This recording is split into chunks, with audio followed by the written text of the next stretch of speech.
চুল তার কবেকার অন্ধকার বিদিশার নেশা। কবি জীবনানন্দ দাশের কবিতায় বিদিশাকে এভাবেই ব্যাখ্যা করেছেন। মধ্যপ্রদেশের রাজধানী ভোপালের বিদিশা নগরী বিখ্যাত সাঁচি স্তূপ এবং উদয়গিরি গুহার জন্য। মধ্যপ্রদেশের বেতোয়া নদীর পূর্ব তীরে অবস্থিত বিদিশা নগরী উদয়গিরি গুহাগুলির জন্য বিখ্যাত।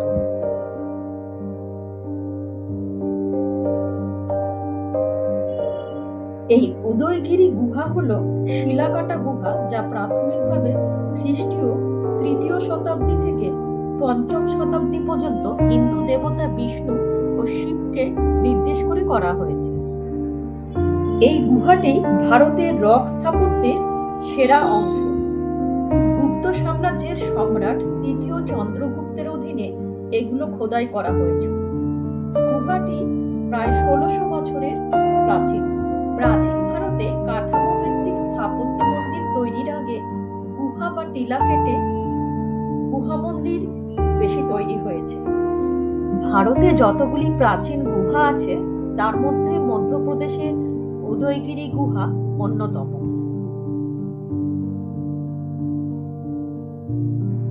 ঊনবিংশ শতাব্দীতে আলেকজান্ডার কানিংহাম উদয়গিরির গুহাগুলির সংখ্যাকরণ করেছিলেন।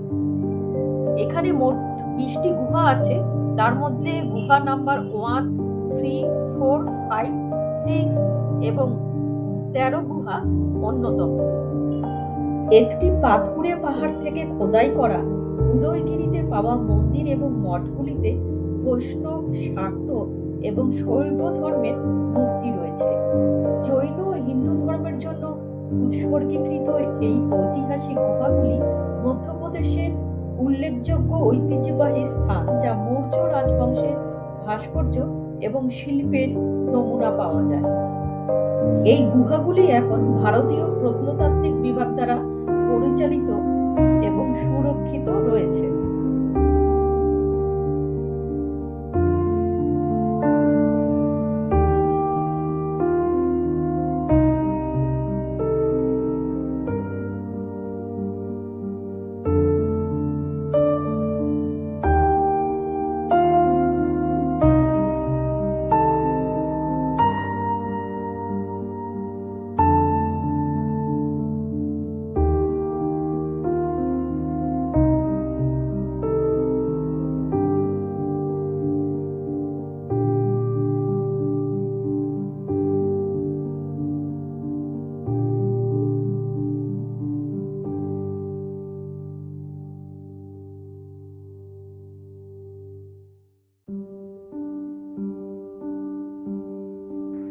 গুহা নম্বর ১৩-তে নারায়ণের একটি মূর্তি রয়েছে, যা বিষ্ণুর অনন্ত শয়নের চিত্রটিকে ধরা হয়েছে।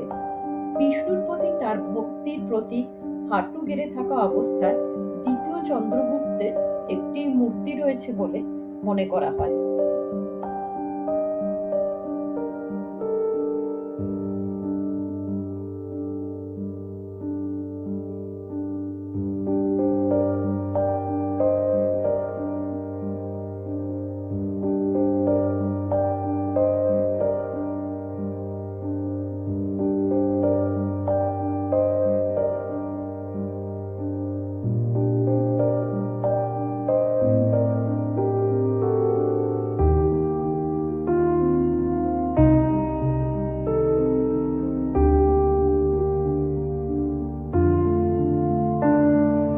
এই গুহার শীর্ষদেশ থেকে পুরো শহরটিকে দেখতে অপরূপ লাগে।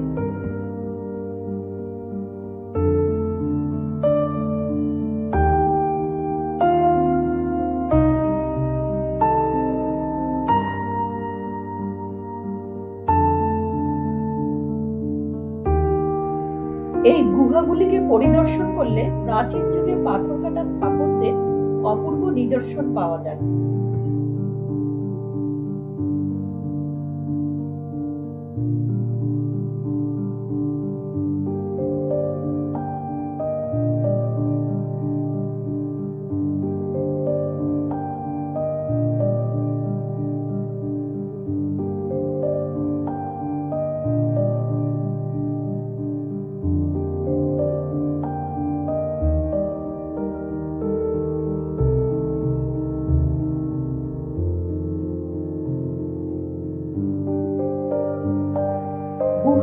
6 একটি বিস্তৃত টি আকৃতির দরজার মধ্য দিয়ে একটি রক কাট সেল নিয়ে গঠিত।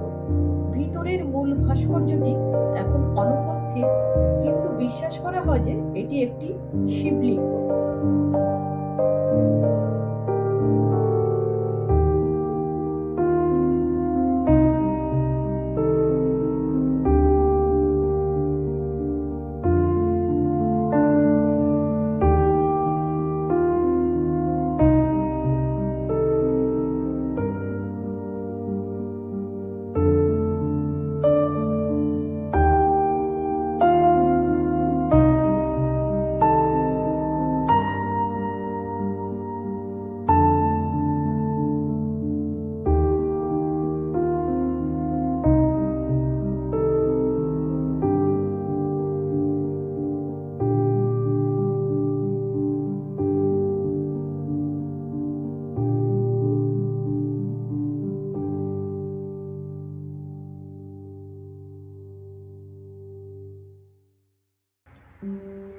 এই গুহাগুলির মধ্যে সবথেকে উল্লেখযোগ্য গুহা হল গুহা নম্বর 5। এই গুহাটিতে বিষ্ণুর বরাহ অবতারের মূর্তি খুব সুন্দরভাবে করা হয়েছে। এটিকে উদয়গিরির আইকনোগ্রাফিক সেন্টারপিস হিসেবে বর্ণনা করা হয়েছে।